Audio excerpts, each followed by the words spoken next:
Fala pessoal, aqui é o professor Marcelo Guimarães do canal Provaio Verde com o professor Marcelo. Neste vídeo irei comentar brevemente sobre mais dois aspectos que são fundamentais no processo de implantação de hortas. O primeiro é sobre instalações disponíveis e o segundo é sobre ferramentas e equipamentos necessários. Vamos lá? Quando se pensa em instalações, ou seja, a infraestrutura que está disponível para a produção de hortaliças em uma determinada área, a existência ou instalação de estruturas como abrigos ou estufas podem ser muito positivas no processo de implantação de hortas. Esses tipos de estrutura possibilitam a produção protegida de mudas e também podem ser amplamente utilizadas quando uma determinada localidade não está em condições climáticas favoráveis para a produção de hortaliças. Então, por exemplo, na região Nordeste, entre os meses de fevereiro a abril, maio, é difícil produzir em campo, já que essa é a chamada tríade ou quadra chuvosa na região. Nesta época do ano se concentra a maior quantidade de chuvas com maior precipitação de água. Consequentemente, o preço desse tipo de alimento, das hortaliças, sobe muito nos mercados. Por quê? Porque a maior parte dos produtores não tem esse tipo de instalação disponível para conseguir produzir hortaliças com qualidade. Então, esse tipo de instalação seria fundamental para conseguir colocar o produto no mercado, inclusive com um preço diferenciado. Veja também, nas regiões Sul, Sudeste e Centro-Oeste, além desses problemas de chuvas intensas no final e início dos anos, também tem o desafio de se produzir ao longo do inverno. E esse tipo de estrutura pode ser fundamental para garantir uma temperatura mínima adequada para o crescimento e produção das culturas. Pessoal, existem alguns tipos de instalações que podem ser utilizadas na implantação de hortas. Então, aqui nas imagens são exibidos dois tipos que estão relacionados ao cultivo protegido. O primeiro é conhecido como teto tipo capela e o segundo é conhecido como teto tipo arco. O tipo capela é uma estrutura mais antiga e pode perfeitamente ser construída de forma mais artesanal pelo produtor. É interessante que ele conheça um bom carpinteiro ou entenda um pouco de carpintaria para poder montar principalmente a estrutura do telhado. Já o teto em arco, o produtor até pode montar a estrutura na propriedade. Há empresas especializadas que vendem os kits para essa montagem. Mas ele não consegue, a não ser que ele tenha os equipamentos adequados, de torneamento do metalon, das estruturas metálicas que são utilizadas, se ele não tiver esses equipamentos, ele não consegue produzir, ele não consegue confeccionar a estrutura na propriedade dele. Ele tem que adquirir de fora. Então, aqui nessa figura acima, nós temos aqui um teto tipo capela, mas com uma estruturazinha a mais aqui no ápice desse cultivo protegido, que é o chamado lanternim. Então, o lanternim, ele tem aberturas laterais por onde a massa de ar quente ela vai conseguir pegar e sair, dando uma melhor condição climática para as plantas poderem crescer e se desenvolver.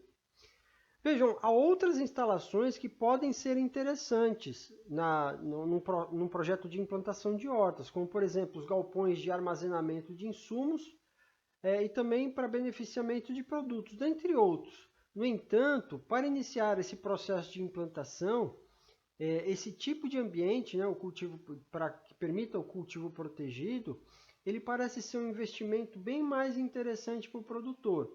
Aqui a gente não apenas pode produzir as hortaliças, mas a gente pode, por exemplo, transformar isso aqui num berçário, se nós não tivermos muito dinheiro para investimento, para construir uma estrutura grande, podemos construir uma estrutura pequena que vai servir, por exemplo, como berçário para a produção de mudas. Quanto às ferramentas, pessoal, não há muito mistério. O ideal é iniciarmos nosso cultivo utilizando ferramentas que nos permitem desenvolver as atividades de forma mais independente e sem necessidade de ajuda ou auxílio de outras pessoas. Aqui eu trouxe como exemplo algumas imagens de ferramentas que são muito importantes no processo de implantação de hortas. Também trouxe algumas de suas principais funções. Essas aqui são os escarificadores. Às vezes a gente encontra com um cabo um pouco maior, né? Parece um cabo de vassoura, mas no geral é nesse formato aqui que nós encontramos nas casas agropecuárias e até mesmo em supermercados. Bom, a função dessa ferramenta é mexer a terra, né? Revirar a terra, a fim de arejar e muitas vezes incorporar adubo ou composto no solo, sempre próximo das raízes das plantas. Já esses aqui, pessoal, são conhecidos pelo nome de sachos, né? Suas funções são de quebrar torrões, afofar e oxigenar a terra. Também vão servir, em alguma medida, para retirar plantas daninhas do solo. Essa é uma ferramenta aqui fabulosa, né? A gente consegue abrir pequenos sulcos, né, para a incorporação dos adubos. É uma ferramenta que realmente não pode faltar quando a gente pensa em um projeto de implantação de hortas. As pás, pessoal, eu estou usando no plural porque existem de vários tipos diferentes, né? A gente vê aqui na imagem. Elas podem ser utilizadas também para várias atividades no processo de implantação, né? Implantação e manutenção de hortas. Mas principalmente elas são utilizadas na questão da distribuição do esterco, do composto ou do fertilizante, tanto em canteiros quanto em volta das plantas. Elas também são muito utilizadas para revirar pilhas de composto ou de esterco que está em processo de curtição. As pás menores, elas servem principalmente para realizar o transplantio de mudas, né? Então a gente consegue encaixar elas no solo, abre uma pequena cova e a gente consegue encaixar a nossa mudinha muito facilmente, tendo essa ferramenta à disposição. O arrancador de inso é uma outra ferramenta muito interessante, que é utilizada principalmente para arrancar plantas daninhas. Infelizmente, ela tem sido mais difícil de ser encontrada no mercado. Ela seria uma ferramenta muito importante para um produtor que vai cultivar em área que tenha plantas daninhas com sistema radicular mais aprofundado, já que por ser mais resistente, nós conseguimos utilizá-la, enfiar ela no solo, né, até uma determinada profundidade, aí, dependendo da ferramenta, até 20, 30 centímetros de profundidade, e retirar pelo menos parte do sistema radicular da planta infestante. As enxadas e enxadões, pessoal, talvez sejam as principais ferramentas em um processo de implantação de hortas. As enxadas, elas são utilizadas para revirar o solo e incorporar substratos e adubos nas áreas de cultivo. Já os enxadões, apesar de muitas vezes serem utilizados para o mesmo tipo de atividade, são mais indicados para cavar covas, sulcos e descompactar pequenas áreas que tenham solos compactados. Aqui na imagem nós temos aqui dois tipos de enxada, né? Temos alguns tipos de enxada, aqui enxada também, enxada com cabo, né? Aqui alguns enxadõezinhos e aqui um enxadão típico, né? Tradicional, muito utilizado esse aqui para cavar cova ou cavar sulcos, principalmente às vezes para implantação de sistema de irrigação. O ancinho e o ciscador, apesar de serem ferramentas diferentes, como nós podemos ver aqui na imagem, então esse aqui é um ancinho e esse aqui é um ciscador. Eles muitas vezes são confundidos pelas pessoas. Às vezes chamam o ancinho de ciscador e o ciscador de ancinho.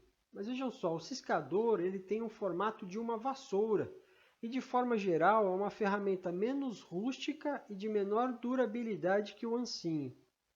Já o ancinho ele parece mais com um pente, é bem mais rústico e em geral confeccionado em ferro fundido.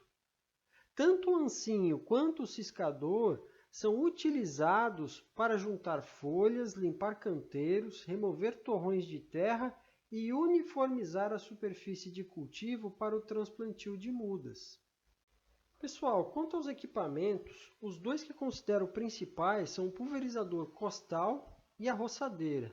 O pulverizador é muito importante para o controle de pragas, doenças e também para a aplicação de fertilizantes líquidos. Já a roçadeira é importante para manter aparadas algumas plantas que não fazem parte do cultivo e que podem causar algum tipo de prejuízo às plantas comerciais, seja aí por competição a nutrientes, água e luz, seja também por abrigar pragas ou doenças que podem prejudicar o nosso cultivo. Pessoal, eu estava me esquecendo aqui, ó. É importante que vocês saibam que a roçadeira não pode ser considerada como equipamento de capina. Então, quando a gente faz uma roçagem numa determinada área, nós não estamos capinando essa área. A capina, ela só ocorre com ferramenta de lâmina, né? Por exemplo, com enxada. Para ser considerado capina, deve haver remoção, pelo menos parcial, da raiz da planta invasora, né, que está ali no solo. Tá? Então, eu gostaria de abrir esse parênteses aqui. Quando a gente utiliza a roçadeira, nós não estamos capinando. O que a gente está fazendo é deixando a planta invasora ali, mas ela está tendo a parte aérea dela controlada. Isso pode ter algumas vantagens, né? Por exemplo, com relação à questão da preservação do solo, né? Aumento da biodiversidade local. Isso não é de todo ruim, mas há momentos que a capina ela é mais efetiva, ela é mais importante, principalmente, por exemplo, no canteiro de produção. Quando é dentro do canteiro e o sistema radicular, né, da planta invasora está competindo com o sistema radicular da planta comercial, aí é interessante que eu faça a remoção da planta invasora como um todo, né, seja por arranque ou à mão ou realizando aí a capina com enxada. Por último, nós temos aqui o trator e os seus implementos. Né? Eu deixei por último, mas não que não seja uma ferramenta importante, mas é porque esse equipamento ele é caro, né? Ele é o sonho de consumo de todo agricultor. Então, se quem estiver implantando a horta tiver condição de ter um trator com enxada rotativa, né? Aqui, ó, nem aqui nas imagens, né? Ou encanterador também, conhecido por esse nome, esse implemento, ele conseguirá economizar um bom tempo e dinheiro, não apenas com a questão da mão de obra, mas principalmente aí em termos de eficiência, muitas vezes de aproveitamento da área. Então, para a implantação de hortas, nós não precisamos de tratores muito robustos, mas é fundamental que ele tenha pelo menos potência para conseguir puxar aí um pequeno arado, uma pequena grade, dentre outros implementos que o agricultor deseje utilizar para implantar a sua horta. Às vezes um pulverizador pode também ser pode ser puxado aí, pode ser utilizado acoplado a um trator. É isso aí, pessoal. No próximo vídeo nós vamos encerrar a indicação dos principais aspectos necessários para se levar em consideração na implantação de uma horta. Espero que vocês estejam gostando do conteúdo desta série. Se tiver dúvidas, não se esqueçam de postar nos comentários. Eu terei um imenso prazer em esclarecer cada uma das dúvidas de vocês. Se você gostou do vídeo, por favor, deixe o seu like, também se inscreva no canal, se não for inscrito, e nos ajude a espalhar as boas novas da produção de hortaliças para as pessoas. Aqui estão alguns dos meus contatos, aqui é o endereço do canal no YouTube, aqui também nós temos o endereço para interagir com vocês lá no Instagram, e aqui o e-mail para receber aí elogios, críticas e também sugestões de vídeos. É isso aí, valeu!